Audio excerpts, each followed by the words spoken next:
안녕하세요. 삶의 지혜와 깊은 울림을 나누는 시간입니다. 오늘 우리가 함께 묵상할 말씀이 당신의 영혼의 깊은 평안과 새로운 정체성을 선물하기를 소망합니다. 이 귀한 이야기가 시작되기 전 잠시 시간을 내어 이 메시지가 더 많은 이들에게 닿을 수 있도록 도와주시겠어요? 당신의 구독과 좋아요는 하나님의 은혜를 전하는 아름다운 통로가 될 것입니다. 이 영상을 공유함으로써 당신의 주변 사람들에게도 하늘의 축복을 나누어 주시길 바랍니다. 이 채널을 통해 당신의 믿음이 더욱 깊어지고 하나님의 평강이 당신의 삶에 가득하기를 진심으로 기도합니다. 오늘 우리가 함께 나눌 이야기는 기독교 신앙의 가장 근본적인 고백, 사도신경의 첫 구절에서 시작됩니다. 전능하사 천지를 만드신 하나님 아버지를 내가 믿사오며.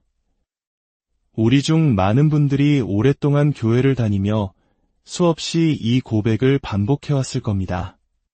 하나님을 아버지라고 부르는 것, 너무나 익숙해서 그 의미를 깊이 생각해볼 겨를조차 없었을지 모릅니다. 우리는 때로 하나님을 주님이라 부르고 때로는 전능하신 창조주라 부르며 또 때로는 아버지라고 부릅니다. 하지만 이 아버지라는 호칭에 얼마나 특별하고 혁명적인 의미가 담겨 있는지 오늘 함께 발견하고자 합니다. 예수님께서는 제자들에게 기도를 가르치실 때 하늘에 계신 우리 아버지여 라고 부르라고 하셨습니다. 왜 하필 아버지였을까요? 예수님은 얼마든지 다른 표현을 사용하실 수도 있었습니다. 나의 친구여라고 부르라거나 아니면 거룩하고 멀리 계신 신이여라고 부르라고 하실 수도 있었죠. 하지만 예수님은 분명히 우리 아버지라고 가르치셨습니다. 여기에는 아주 깊은 뜻이 담겨 있습니다. 사도 바울은 에베소서 3장에서 이렇게 기도합니다. 이러므로 내가 하늘과 땅에 있는 각 족속에게 이름을 주신 아버지 앞에 무릎을 꿇고 비노니. 이 구절을 잠시 묵상해 보십시오. 바울은 모든 가족, 모든 존재에게 이름을 주신 분, 즉 모든 것의 근원이 되시는 분이 바로 아버지라고 말합니다. 아버지라는 단어는 우리의 기원, 우리의 시작을 의미하는 것입니다. 지금 이 순간을 살아가고 있는 당신, 그리고 저는 우연히 존재하는 것이 아닙니다. 하늘에 계신 우리 아버지, 하나님께서 친히 당신을 만들기로 결정하셨기 때문에 우리가 이곳에 있는 것입니다. 혹자는 부모님 사이에서 태어났으니 그저 생물학적인 결과물이라고 생각할지 모릅니다. 물론 하나님께서는 우리의 육신의 부모님을 도구로 사용하셨습니다. 하지만 우리의 진정한 아버지는 바로 하나님이십니다. 이것은 실로 엄청난 진리입니다. 우리가 아버지라는 단어를 들을 때 우리는 무의식적으로 우리의 육신의 아버지를 떠올립니다. 그리고 그 경험은 저마다 다릅니다. 어떤 이에게는 따뜻하고 사랑이 넘치는 기억일 수 있지만 또 다른 이에게는 상처와 아픔 혹은 부재의 기억일 수도 있습니다. 우리 한국 사회의 많은 아버지들이 그러했듯 표현에 서툴고 무뚝뚝하며 어쩌면 너무나 큰 책임감에 힘겨워하는 모습이었을지도 모릅니다. 하지만 하나님께서는 말씀하십니다. 아니, 너는 내게서 왔단다.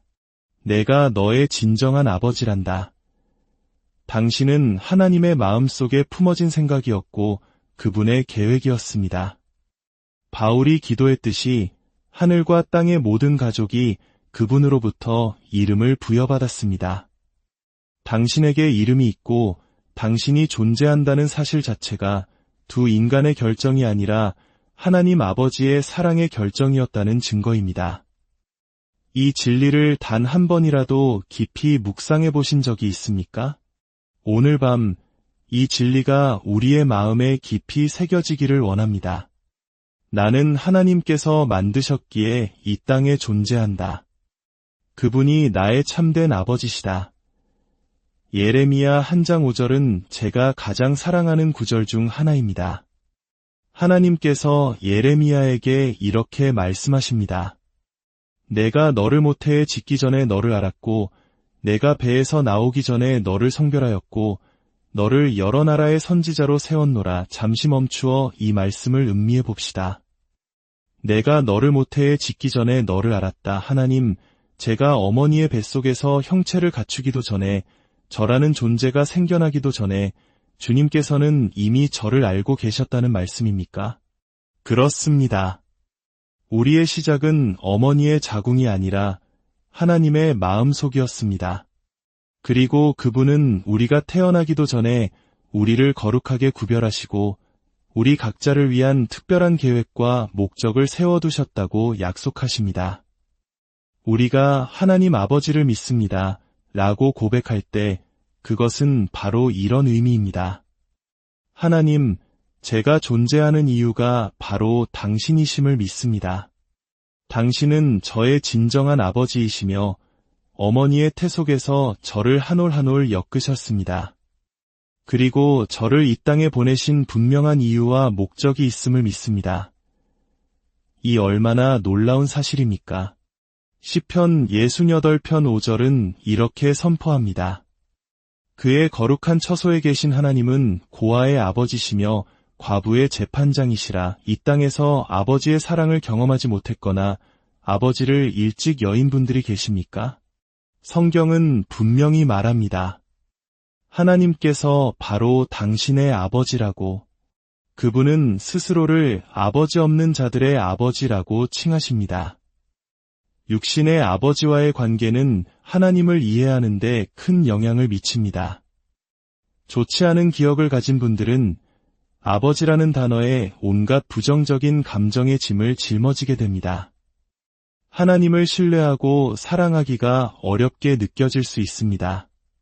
반대로 너무나 좋은 아버지를 둔 분들도 또 다른 어려움에 직면할 수 있습니다. 육신의 아버지가 아버지라는 개념의 전부가 되어버려서 그보다 훨씬 더 위대하고 완전하신 하늘 아버지를 상상하기 어려워지는 것입니다. 하지만 오늘 하나님께서는 우리가 이 모든 경험을 넘어 오직 그분 안에서 우리의 참된 정체성을 찾기를 원하십니다. 바로 하나님의 자녀라는 정체성 말입니다. 그분은 나의 아버지이십니다. 이 진리를 잠시 우리의 영혼 깊은 곳으로 가져가 봅시다. 우리는 너무나 자주 아버지라는 단어를 그저 하나의 호칭처럼 의미 없이 사용해왔을지 모릅니다. 하지만 전능하신 창조주, 온 우주의 왕을 우리가 아버지라 부를 수 있다는 것이 얼마나 독특하고 경이로운 특권인지 조용한 찬양과 묵상 속에서 다시 한번 깨닫는 시간을 갖겠습니다. 우리가 하나님의 자녀라는 사실은 단순히 감정적인 위로나 시적인 표현이 아닙니다. 이것은 신비롭고 실제적인 영적 사건입니다. 로마서 8장 15절은 이 신비를 이렇게 설명합니다. 너희는 다시 무서워하는 종의 영을 받지 아니하고 양자의 영을 받았으므로 우리가 아빠 아버지라고 부르짖느니라. 양자의 영. 입양되었다는 개념을 생각해 보십시오. 입양은 선택입니다. 법정에서 판사 앞에 서서 이제부터 이 아이는 나의 자녀입니다. 나의 모든 것이 이 아이의 것이며 나의 이름을 물려받을 것입니다. 라고 선포하는 의도적인 사랑의 행위입니다. 성경은 우리가 믿음을 갖게 되었을 때 바로 양자의 영을 받았다고 말합니다. 하나님께서 우리를 당신의 자녀로 선택하시고 입양하셨다는 것입니다. 그래서 우리는 그분을 향해 아빠, 아버지라고 부르짖을 권리를 갖게 되었습니다. 갈라디아서 4장에서도 바울은 이 진리를 다시 한번 강조합니다. 때가 참에 하나님이 그 아들을 보내사 율법 아래에 있는 자들을 속량하시고 우리로 아들의 명분을 얻게 하려 하심이라.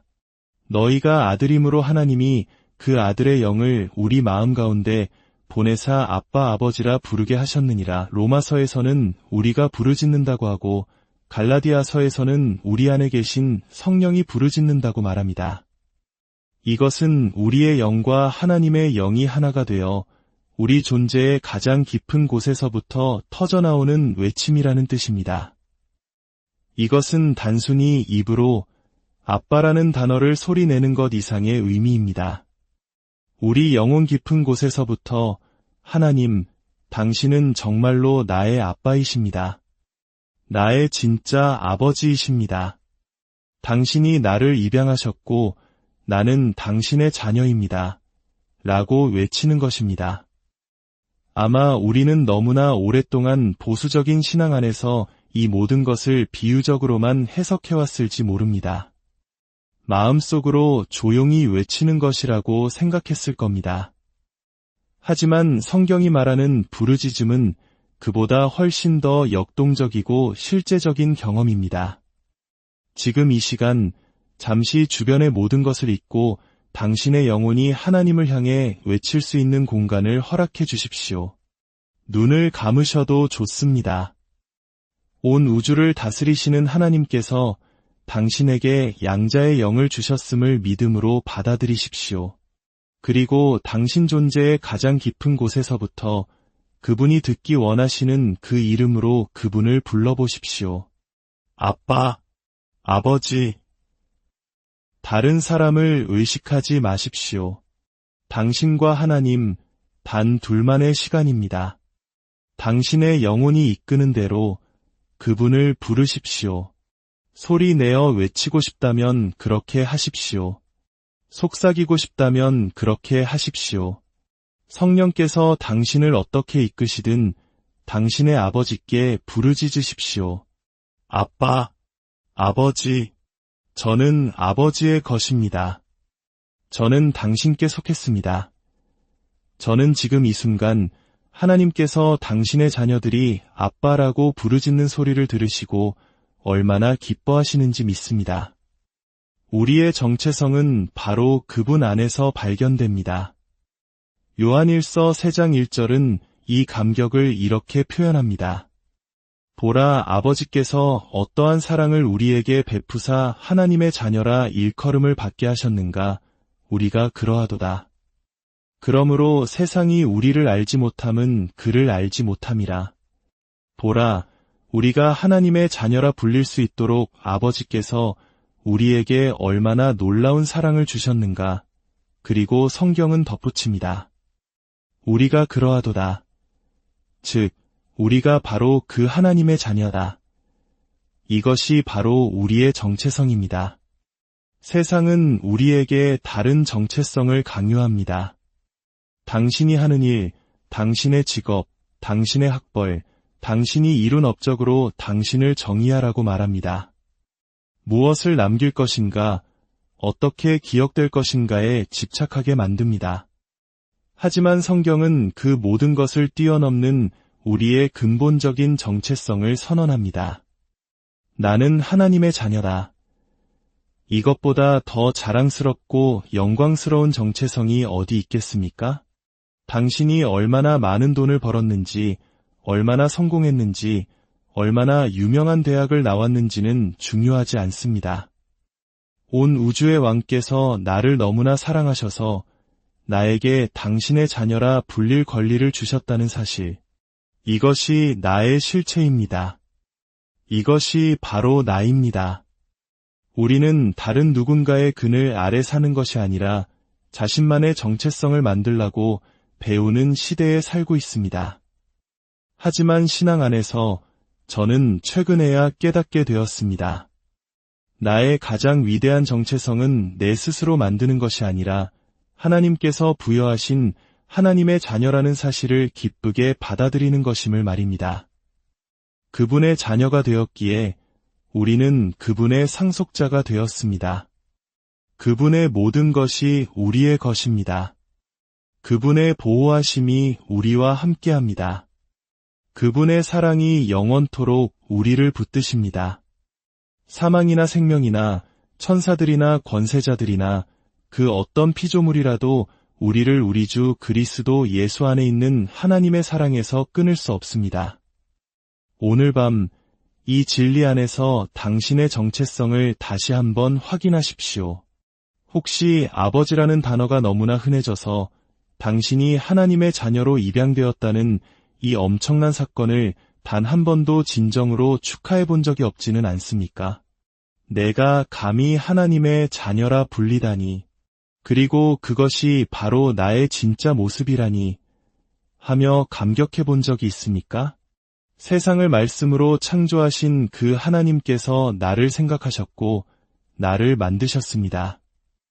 육신의 부모를 통해 나를 지으셨지만 그분이야말로 나의 참된 아버지이십니다. 그분은 나를 입양하여 당신의 자녀로 삼아주셨습니다. 그분의 모든 것을 상속받고 어떤 것도 끊을 수 없는 그분의 사랑과 보호 아래 있게 하셨습니다. 이것이 바로 우리입니다. 우리는 더 이상 두려움의 종이 아닙니다. 우리는 하나님의 자녀입니다. 이제 다시 한번 일어서서 우리의 아버지 되신 하나님을 찬양하며 예배합시다. 하늘 보좌에서 우리를 지켜보시는 아버지 앞에서 우리 삶에 행하신 그 놀라운 일을 축하합시다.